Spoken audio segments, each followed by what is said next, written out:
मेरा नाम है Satyam and you are watching India's number one Hindi guess stories channel.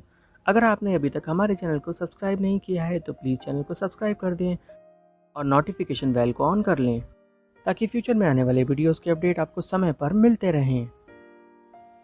सूरज की ढलती हुई लालिमा में अंगार सा दिखता माधव सूरज की आंखों में आंखें डाल के देख रहा था। वो उस वक्त को याद करने की कोशिश कर रहा था जब वह पहली बार विराट से मिला था। विराट एक पंजाबी हिंदू परिवार में पला बड़ा था। उसका घर दिल्ली में था।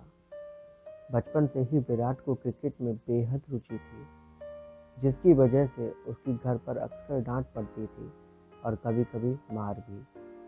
विराट एक निठल्ला किस्म का लड़का था जो कि अपने ख्वाबों की दुनिया में रहना पसंद करता था। अक्सर उसका बड़ा भाई नीरव उसे समझाता था कि इस तरह से जिंदगी नहीं जी जाती।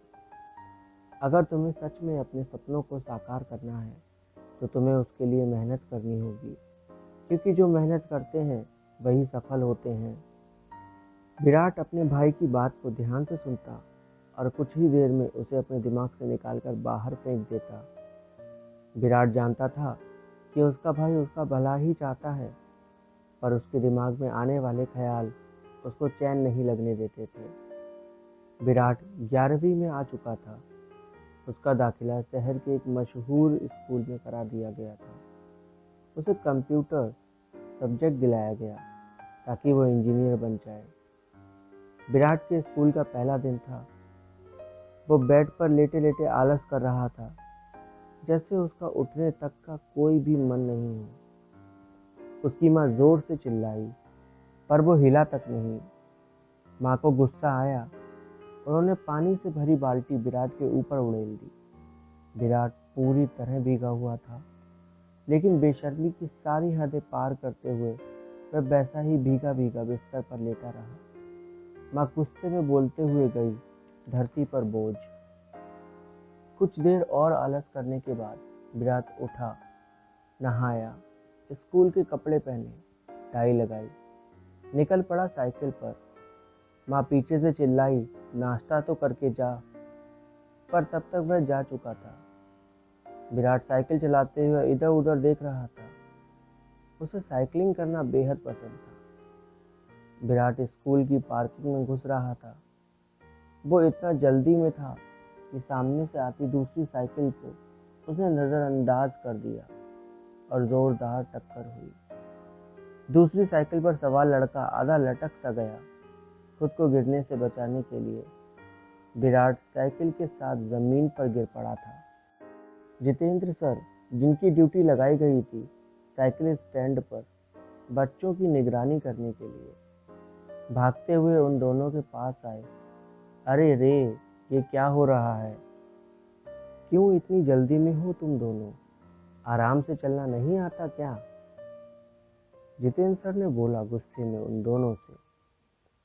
विराट अपनी साइकिल हटा के खड़ा हुआ। जितेंद्र सर से बोला, आप होते कौन हो? वो बोले, मैं टीचर हूँ, यहाँ पढ़ाता हूँ। और तुम्हारा दिमाग तो ठीक है ना? ये किस तरह से बात कर रहे हो? जितेंद्र सर ने माधव के कंधों पर हाथ रख के पूछा। जी सर, मैं बिल्कुल ठीक हूँ, पर मेरी साइकिल का हैंडल टेढ़ा हो गया है, बस इतनी सी बात, कहकर जितेंद्र ने माधव की साइकिल के आगे वाले पहिए को अपनी जांघों के बीच जकड़ लिया और हैंडल को हल्के से झटका मारा। हैंडल को 2-3 बार ऐसे ही किया और हैंडल सीधा हो गया। माधव थैंक यू सर बोलकर साइकिल में ताला लगा वहां से चला गया। विराट अभी भी वहीं खड़ा था और माधव को जाते हुए देख रहा था।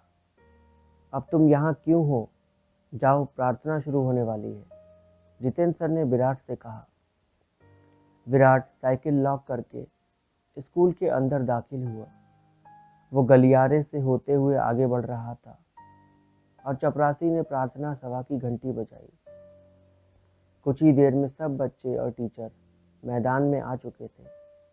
विराट सब देख ही रहा था कि अश्वनी नाम के एक कमीने टीचर ने विराट को डांटा और उसे मैदान में खड़े होने भेज दिया। विराट हाथ जोड़कर खड़ा हुआ था और फिर प्रार्थना करवाने के लिए माधव और उसके कुछ दोस्त मंच पर आए। माधव को देख विराट के चेहरे पर फिर से मुस्कान आ गई। प्रार्थना खत्म हुई। विराट अपनी क्लास में गया। देखा तो पाया माधव उसकी ही क्लास में था। विराट अंदर आया और जगह ढूंढकर बैठ गया। कुछ देर में टीचर आए, इंट्रोडक्शन हुआ, फिर पढ़ाई शुरू हो गई। विराट का एडमिशन लेट हुआ था, जिसकी वजह से उसकी पढ़ाई पीछे हो गई थी। इसीलिए क्लास की सबसे होशियार लड़की निधि के पास उसे बिठा दिया गया। विराट मन ही मन माधव के साथ बैठना चाहता था। जैसे ही पीरियड खत्म हुआ, निधि ने विराट से कहा, जाओ कहीं और जाके बैठो, मुझे नहीं बैठना एक लड़के के साथ। विराट ये सुनते ही अपना बैग उठाया और जाते हुए निधि से बोला, लेस्बियन हो क्या? निधि गुस्से में लाल हो गई। आसपास बैठे बच्चे निधि पर हंस रहे थे। निधि खामोश ही रही। विराट यहाँ वहाँ देख रहा था कि माधव ने उसे अपने साथ बैठने का इशारा किया। माधव और विराट एक साथ बैठ गए। विराट ने माधव से निधि के बारे में पूछा तो पता चला वो टीचर्स की चमची है और उनके सामने अच्छा होने का दिखावा करती है और उनके जाते ही अपनी औकात दिखा देती है। पूरे दिन विराट और माधव एक दूसरे के साथ रहे। धीरे धीरे समय बीत रहा था। माधव और विराट एक दूसरे के अच्छे दोस्त बन रहे थे। दोनों एक दूसरे के घर आने जाने लगे थे। काफी गहरी दोस्ती हो चुकी थी।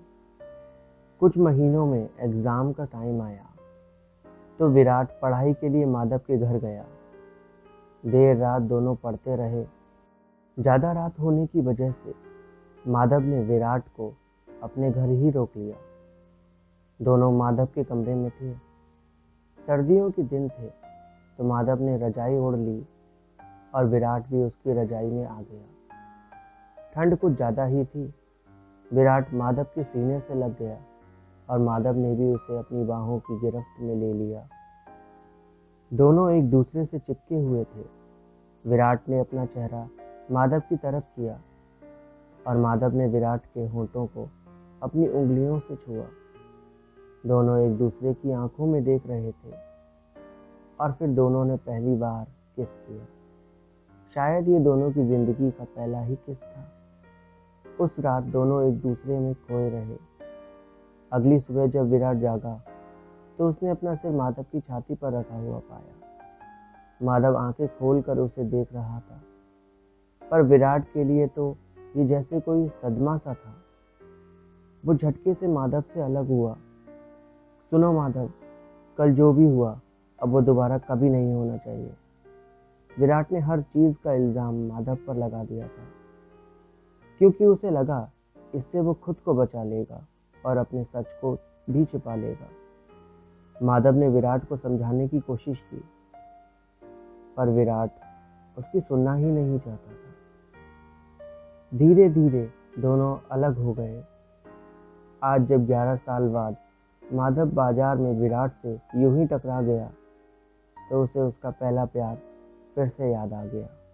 कहानी अच्छी लगी हो तो लाइक, कमेंट, शेयर करना बिल्कुल ना भूलें। साथ ही चैनल को सब्सक्राइब ज़रूर करें।